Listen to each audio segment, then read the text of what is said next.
नमस्कार मंडळी. तर बघू शकता आमच्या साहेबांनी बकऱ्याची मुंडी आणि पाय आणलेले आहेत. तर मग आता काय बनवायचं, कसं बनवायचं हे मला चूल पेटव म्हणत होते, पण संध्याकाळची वेळ होती आणि थंडी खूप होती, त्यामुळं मी गॅसवरच बनवायचं ठरवलं.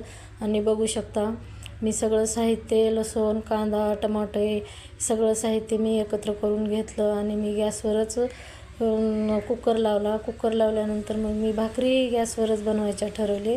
आणि बघू शकता बाजूला मी भाकरी बनवायला घेतले. तोपर्यंत ते कुकर लावला. कुकरला कमीत कमी 5-6 शिट्ट्या तरी द्यावं लागतं, कारण ते मुंडी आणि पाय होते आणि ते मुलगाही मीही खात नाही, त्याच्यामुळे व्हेज फ्रायही आणलेला होता त्यांनी.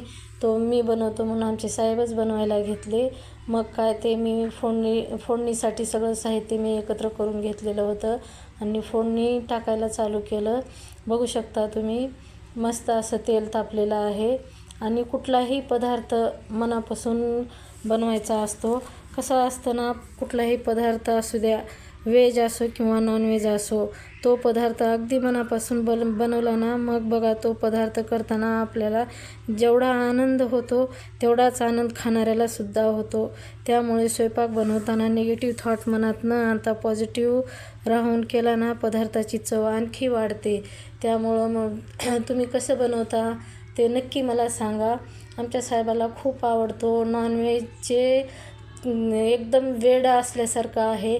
चिकन असो, मटण असो किंवा मच्छी असो, कुठलाही असो. मी तुम्हाला नेहमी माझ्या चॅनलमध्ये सांगते की माझा पूर्ण वेळ स्वयंपाकामध्ये जातो आणि हे मसाले किंवा कुठलाही पदार्थ करायचं म्हणलं तर भरपूर त्याची अगोदर तयारी करावी लागते.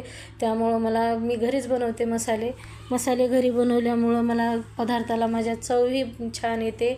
त्यामुळं आमच्या साहेबाला बाहेरचं खायला बिलकुल आवडत नाही. कसंही बनवलं तर घरीच बनवायचं असं म्हणतात आणि मी घरीच बनवून देते. आम्ही घरामध्ये माझा मुलगाही आणि मीही खात नाही, त्यांनाच बनवून देतो.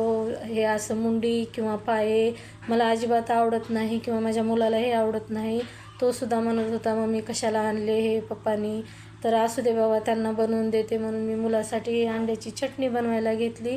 आणि बघू शकता किती सुंदर असं काळा मसाला टाकलेला आहे मी आणि वरतून कोथिंबीरसुद्धा टाकली.